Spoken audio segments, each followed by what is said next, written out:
नमस्कार दोस्तों, स्वागत है आपका एक और दिलचस्प और रोमांचक ट्रैवल व्लॉग में, जहां मैं आपको लेकर चलने वाला हूं उस धरती पर जिसे धर्म, इतिहास, संस्कृति और स्वाद का खजाना कहा जाता है, उत्तर प्रदेश। कभी भगवान राम की लीला भूमि, कभी कृष्ण की रासलीला की नगरी, तो कभी मुगलों की विरासत लिए ऐतिहासिक इमारतों से सजी ये जमीन आपको हर कदम पर एक नई कहानी सुनाएगी। तो चलिए शुरू करते हैं आज की यात्रा उत्तर प्रदेश की 10 सबसे शानदार जगहें जहां हर मुसाफिर को जरूर जाना चाहिए। नंबर 1, वाराणसी। हमारी यात्रा की शुरुआत होती है भारत के सबसे प्राचीन शहर वाराणसी से, जिसे काशी भी कहा जाता है और जिसे मोक्ष की नगरी माना जाता है। यहाँ हर सुबह सूरज गंगा के घाटों पर आकर नमस्कार करता है और शाम को गंगा आरती में ऐसा दिव्य नजारा देखने को मिलता है कि आत्मा तक झूम उठती है। यहाँ की देखने लायक जगहें हैं काशी विश्वनाथ मंदिर। वाराणसी में स्थित भगवान शिव को समर्पित एक प्रसिद्ध हिंदू मंदिर है। यह मंदिर गंगा नदी के पश्चिमी तट पर स्थित है और इसे 12 ज्योतिर्लिंगों में से एक माना जाता है। मंदिर का मुख्य देवता विश्वनाथ या विश्वेश्वर है, जिसका अर्थ है ब्रह्मांड के शासक। वाराणसी शहर को काशी भी कहा जाता है, इसलिए इस मंदिर को काशी विश्वनाथ मंदिर कहा जाता है। दशाश्वमेध घाट। यह घाट वाराणसी के सबसे पवित्र घाटों में से एक माना जाता है। यहाँ प्रतिदिन शाम को होने वाली गंगा आरती विश्व प्रसिद्ध है, जो भक्तों और पर्यटकों को आकर्षित करती है। मणिकर्णिका घाट वाराणसी में गंगा नदी के किनारे स्थित एक प्रसिद्ध और पवित्र घाट है, जिसे मोक्षदायिनी घाट भी कहा जाता है। यह घाट हिंदुओं के लिए अंतिम संस्कार का एक प्रमुख स्थान है, जहाँ माना जाता है कि यहाँ अंतिम संस्कार करने से व्यक्ति को जन्म मरण के चक्र से मुक्ति मिल जाती है। सारनाथ वाराणसी के पास स्थित एक महत्वपूर्ण बौद्ध तीर्थ स्थल है, जहां भगवान बुद्ध ने अपना पहला उपदेश दिया था। यह स्थान धर्म चक्र प्रवर्तन के रूप में जाना जाता है और बौद्ध धर्म के 4 सबसे पवित्र स्थलों में से एक है। बनारस की गलियां अपने आप में एक अनोखा अनुभव है। ये तंग घुमावदार गलियां संस्कृति, इतिहास और स्वाद का संगम है। यहाँ हर गली में कुछ न कुछ खास है, जो इसे पर्यटकों के लिए एक आकर्षक जगह बनाता है। काशी के बाद अगला पड़ाव है अयोध्या। जी हाँ, भगवान श्री राम की जन्मभूमि। ये शहर अब सिर्फ धार्मिक ही नहीं बल्कि आधुनिक और विश्व स्तरीय बन रहा है। राम मंदिर का भव्य निर्माण इसे दुनिया भर के श्रद्धालुओं का केंद्र बना चुका है। यहाँ की देखने लायक जगहें हैं। राम जन्मभूमि परिसर, जिसे राम का जन्मस्थान भी कहा जाता है, वह स्थान है जहाँ हिंदू मान्यताओं के अनुसार भगवान राम का जन्म हुआ था। अब रामलला का नया मंदिर पूरी आस्था से तैयार है। सरयू घाट। यह घाट हिंदुओं के लिए पवित्र माना जाता है, क्योंकि यह माना जाता है कि भगवान राम ने इसी स्थान से जल समाधि ली थी और बैकुंठ भगवान विष्णु का निवास में प्रवेश किया था। यह घाट शाम की आरती और स्नान के लिए आदर्श है। कनक भवन अयोध्या में स्थित एक प्रसिद्ध मंदिर है, जिसे भगवान राम और देवी सीता का निजी महल माना जाता है। यह मंदिर राम जन्मभूमि के उत्तर पूर्व में स्थित है। मान्यताओं के अनुसार कैकेयी ने भगवान राम और देवी सीता के विवाह के बाद देवी सीता को यह महल उपहार में दिया था। कनक भवन का शाब्दिक अर्थ स्वर्ण महल है और यह अपनी भव्यता और सुंदरता के लिए जाना जाता है। हनुमानगढ़ी। यह मंदिर हनुमान जी को समर्पित एक मंदिर है। हनुमानगढ़ी को अक्सर दक्षिणेश्वर मंदिर के रूप में जाना जाता है, क्योंकि मंदिर के इष्टदेव का मुख दक्षिण दिशा की ओर है। यह मंदिर रामायण काल का माना जाता है और हनुमानगढ़ी मंदिर भी नैमिषारण्य के सबसे प्रसिद्ध मंदिरों में से एक है। मंदिर तक पहुंचने के लिए 76 सीढ़ियां चढ़नी पड़ती हैं, जिनका भी एक अलग महत्व है। अगर यहाँ जन्माष्टमी या रामनवमी पर आएं, तो पूरा शहर दीपों से जगमगाता है। अब बात करते हैं प्यार की मिसाल आगरा की। कहते हैं ताजमहल सिर्फ एक इमारत नहीं, ये एक एहसास है, और जब आप इसे सूर्योदय के समय देखते हैं तो वाकई दिल कह उठता है, वाह। यहाँ की देखने लायक जगहें हैं ताजमहल। इसे मुगल बादशाह शाहजहां ने अपनी पत्नी मुमताज महल की याद में बनवाया था। यह सफेद संगमरमर से बना है और अपनी सुंदर वास्तुकला के लिए जाना जाता है। ताजमहल मुगल वास्तुकला का उत्कृष्ट नमूना है। इसकी वास्तुशैली फारसी, तुर्क, भारतीय और इस्लामी वास्तुकला के घटकों का अनोखा सम्मिलन है। आगरा किला। आगरा का किला, जिसे आगरा फोर्ट भी कहा जाता है, आगरा का किला लाल बलुआ पत्थर से बना एक विशाल किला है, जो 16वीं शताब्दी में बनाया गया था। यह किला यमुना नदी के दाहिने किनारे पर स्थित है। मेहताब बाग। यमुना नदी के दूसरी तरफ स्थित एक मुगल उद्यान है, जो ताजमहल के सामने स्थित है। फतेहपुर सीकरी, जिसे मुगल बादशाह अकबर ने 1771 में बसाया था। यह 1771 से 1785 तक मुगल साम्राज्य की राजधानी भी रही। फतेहपुर सीकरी अपनी वास्तुकला, विशेष रूप से बुलंद दरवाजा, जामा मस्जिद और सलीम चिश्ती की दरगाह के लिए प्रसिद्ध है। अब चलते हैं वहां जहां रासलीलाओं का संगीत हर गली में गूंजता है। मथुरा और वृंदावन, कान्हा की जन्मभूमि, राधा रानी का शहर। यहाँ आकर हर भक्त का मन कृष्णमय हो जाता है। यहाँ की देखने लायक जगहें हैं श्री कृष्ण जन्मभूमि मंदिर। कृष्ण जन्मभूमि वह स्थान है जहाँ भगवान कृष्ण का जन्म हुआ था। यह मंदिर हिंदू धर्म में एक महत्वपूर्ण स्थान रखता है और कृष्ण भक्तों के लिए एक पवित्र स्थल है। मंदिर परिसर में एक मंदिर है जो उस स्थान पर बना है जहाँ कृष्ण का जन्म हुआ था, बांके बिहारी मंदिर। यह मंदिर वृंदावन, मथुरा जिले में स्थित एक प्रसिद्ध हिंदू मंदिर है। यह भगवान कृष्ण के एक रूप बांके बिहारी को समर्पित है। मंदिर का निर्माण 1964 में स्वामी हरिदास द्वारा करवाया गया था। बांके बिहारी की मूर्ति राधा और कृष्ण का संयुक्त रूप मानी जाती है, जो त्रिभंग मुद्रा में स्थापित है।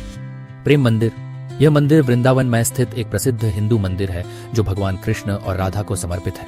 यह मंदिर अपनी अद्भुत वास्तुकला और आध्यात्मिक महत्व के लिए जाना जाता है। प्रेम मंदिर का निर्माण जगत गुरु श्री कृपालु महाराज ने करवाया था। निधिवन, वृंदावन में स्थित एक पवित्र धार्मिक स्थल है जिसे भगवान कृष्ण और राधा की रासलीला के लिए जाना जाता है। मान्यता है कि सूर्यास्त के बाद यहाँ भगवान कृष्ण गोपियों के साथ रास रचाने आते हैं, इसलिए रात में यहाँ किसी का प्रवेश वर्जित है। होली के समय वृंदावन जरूर आएं, ये अनुभव जीवन भर नहीं भूलेंगे। वृंदावन में होली एक प्रसिद्ध उत्सव है जो 40 दिनों तक चलता है और इसे ब्रज की होली के रूप में भी जाना जाता है।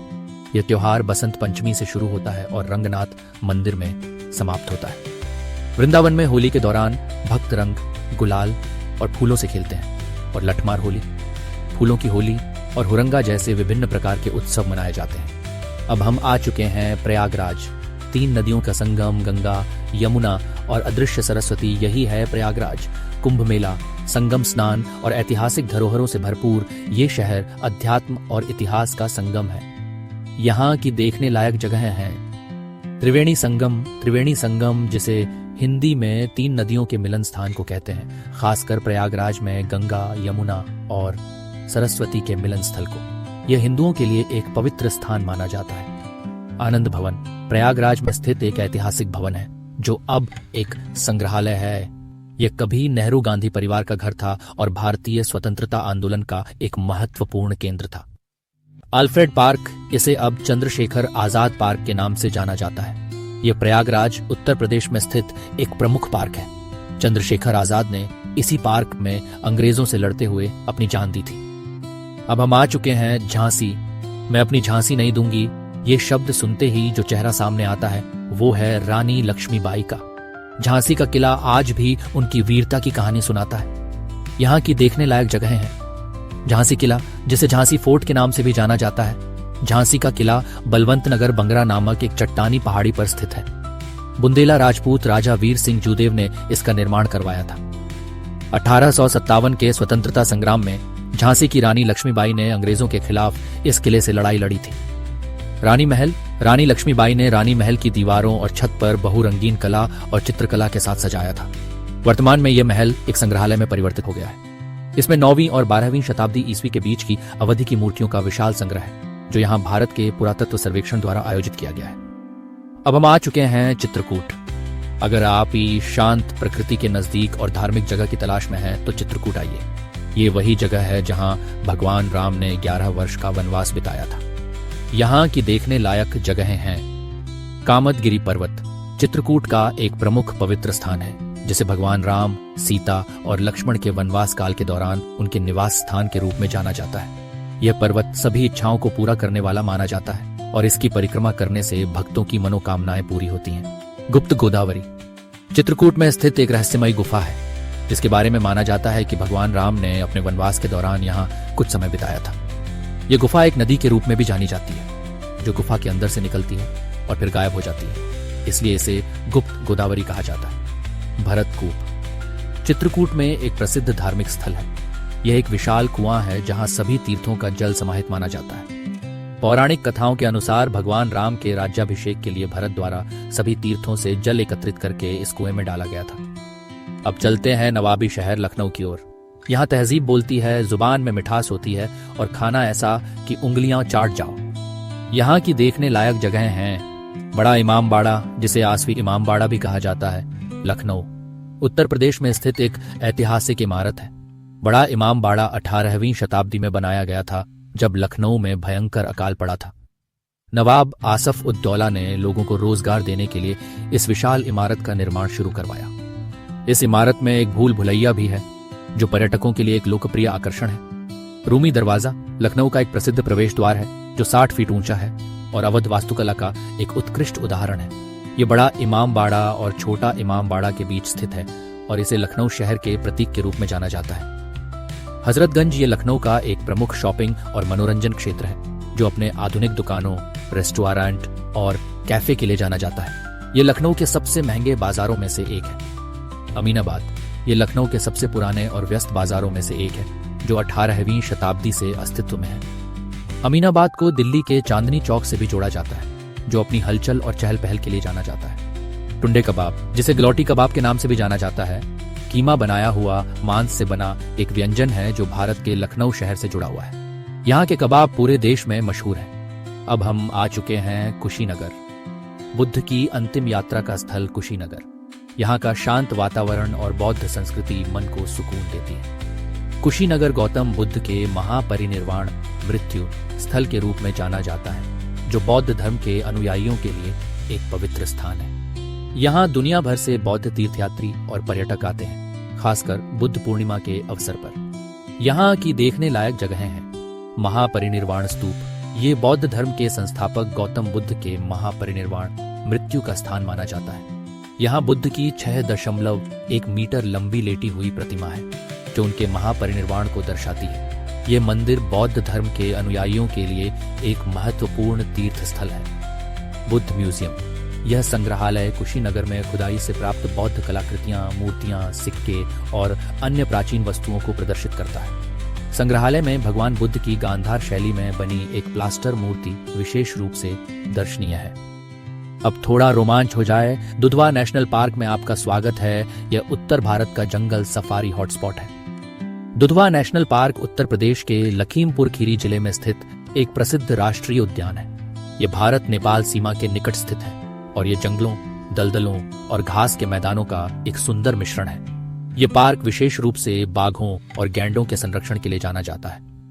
दुधवा नेशनल पार्क लगभग 490 वर्ग किलोमीटर में फैला हुआ है, लेकिन पूरे टाइगर रिजर्व का क्षेत्र लगभग 880 वर्ग किलोमीटर है। 400 से अधिक पक्षियों की प्रजातियां यहाँ देखी जा सकती हैं, जिनमें सारस क्रेन, बार हेडेड गूज और पेंटेड स्टॉर्क शामिल हैं। बाघ, तेंदुआ, बारहसिंगा, गैंडा, भालू, लकड़बग्घा, जंगली सुअर, मगरमच्छ, सांप और सैकड़ों प्रजातियों के पक्षी यहाँ देखने को मिलते हैं। दुधवा में ही थारू जनजाति भी निवास करती है, जिनकी संस्कृति और जीवन शैली देखने लायक है। यहाँ भारत के सबसे दुर्लभ और लुप्तप्राय जीवों में से कुछ को देखा जा सकता है। पार्क के पास वन विभाग के गेस्ट हाउस उपलब्ध हैं। पलिया और लखीमपुर में प्राइवेट होटल और लॉज भी मिलते हैं।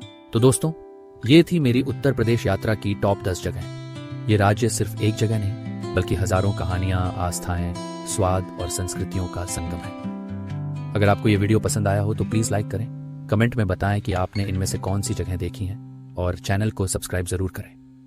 मिलते हैं अगली यात्रा में, तब तक के लिए घूमते रहिए,